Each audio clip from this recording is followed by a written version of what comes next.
Nous sommes au milieu d'une brève pause après plusieurs jours de pluie incessante qui ont fait entrer Sydney dans son année la plus humide, depuis le début des records dans les années 1850. Plus de 2200 mm de pluie sont tombés jusqu'à présent et il reste encore un peu moins de 3 mois. La dernière série de pluie a fait gonfler et déborder des cours d'eau déjà à des niveaux records.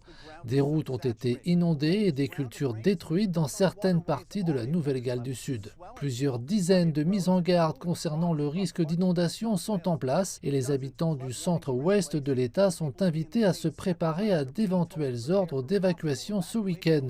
Cela concerne d'ailleurs les communautés qui ont été inondées plusieurs fois cette année.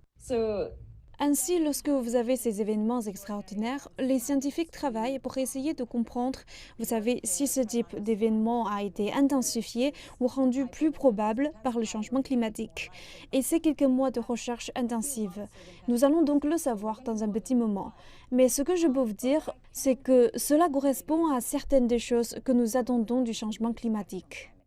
Les météorologues disent qu'un troisième modèle météorologique d'affilée, à savoir la Niña, ajoute encore plus de temps humide qui devrait se poursuivre tout au long du printemps et de l'été, intensifiant ainsi le risque d'inondation.